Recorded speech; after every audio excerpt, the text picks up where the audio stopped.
I've never seen an NBA player this foolish. For the sake of one game. He ruined his leg. On April 23, 2019. In the fourth playoff game between the Pistons and the Bucks, hobbling Griffin was benched by the head coach. Despite the Pistons being thrashed by the Bucks in every game, the home crowd still chanted MVP. Griffin, sitting on the bench, slowly removed the protective gear from his foot. For this lopsided game, Griffin's foot was wrapped in 5 layers of protection.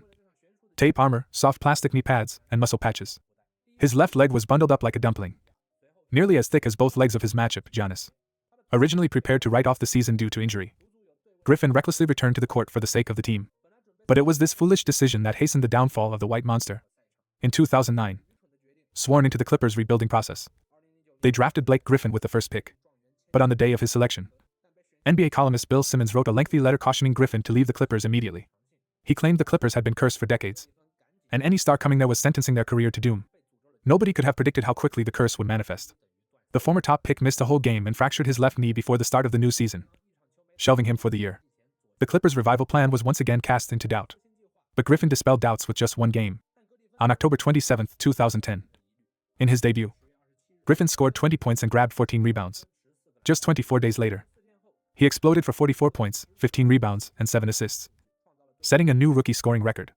Griffin won Rookie of the Year in his first season, was selected to the All-Star team, and famously dunked over a car, crowning himself as the Dunk King.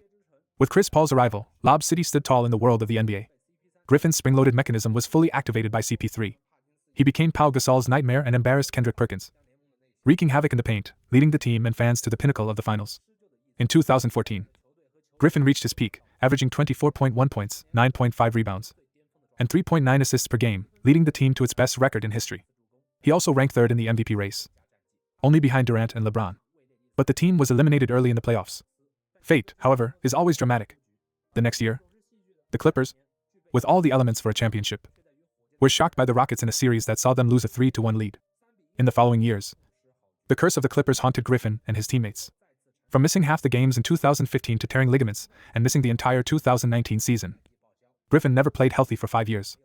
As he soared, he also fell. With Paul's departure, Griffin was shipped to Motor City, and Lob City crumbled. But Griffin still refused to believe in destiny. He became the nucleus of the Pistons despite being overlooked by many. However, fate dealt him a blow, as his left leg became his Achilles heel. To prove himself, Griffin forcibly returned to the playoffs against the Bucks. While scripting a tragic hero's epic, he also depleted his last bit of energy. With another season-ending injury, the once celestial white monster crashed to the ground and never rose again. And fate didn't offer him a backdoor exit, whether with the Nets or later with the Celtics. In teams with excellent championship prospects, Griffin never lifted that coveted trophy. 14 years later, as Paul exits the stage with the Warriors, Griffin officially announces his retirement. The once overlooked third of the Clippers trio, DeAndre Jordan, now wears a championship ring. Griffin's farewell is brief. But for the beast who overshadowed stars like Curry and Harden, who was drafted first overall, his career can be considered illustrious.